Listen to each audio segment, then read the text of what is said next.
Hello everyone, my name is Jordan and I'm a freshman of the Department of Physics in NTU. Today, I'm going to give you an overview of the SDGS 5, Gender Equality. Before we start, let's first take a look at this statement. Anyone thinking that it's incorrect? No, I bet. It's a self-evident truth shared by all mankind, isn't it? However, do you think that all human beings are treated equally, regardless of gender? Obviously, that's another no. And that's why I'm here today. In the next few minutes, I'll introduce you to the SDGS 5, guide you through some of the aspects of gender inequality, what have people done to try to diminish them, and finally, what we can do further to lead a future with better gender equality. First, let's learn about the SDGS 5. Gender equality has become one of the most important global issues. To raise public awareness, in 2016, the United Nations selected gender equality as one of its 17 Sustainable Development Goals, or SDGs. The core objective of the fifth goal, or SDGs 5, is to achieve gender equality and empower all women and girls by 2030. However, now in 2021, there's still a long way to go to reach the objectives. Let's take a look at the recent case, girls and women in Afghanistan under Taliban rule. This is a picture shot in an Afghan college. There, girls are not allowed to study with boys. They are forced to add a curtain in the middle of the classroom to separate the two genders. This is a miniature of the world for African females. The curtain is an infinitely tall wall between them and the society, their future, and their dreams. Nevertheless, those girls in the left picture were the super lucky ones. Under Taliban's strict Islamic laws, most girls are prohibited to go to school. Even by not wearing a hijab on the road could cost a woman her life. And those inhumane laws are only for females. Could you ever imagine such a world? Unfortunately, their tragedy is no more than a tip of the iceberg. Let's start with women representation rate. About half of the population are female. However, according to the UN's latest report, women only occupy around 30% of managerial positions in workplace.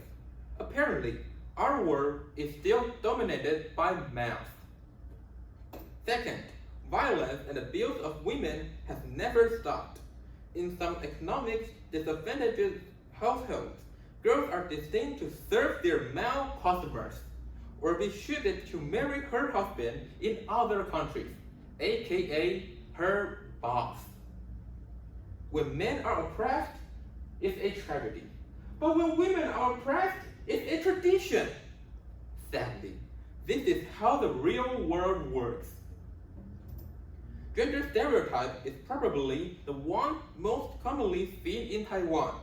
In many minds, cars, workout, and making money still belong to men, while Barbie, dressing up, and housewives still belong to women. This can limit one from the quest of his or her dream life. Last but not least, please take a look at this picture. You may think, yikes, why are you showing this thing at me? So, I substitute it with this for you. Looks much more comfortable, right? This is period inequality. Most men might not have even known this, but that thing indeed affects a woman's life a lot, especially when they are not allowed to ask for a leave or even just talking about it is like a taboo. This is a bodily flex, isn't it? The above is just a few aspects of gender inequality. So, what have the world done to minimize these inequalities?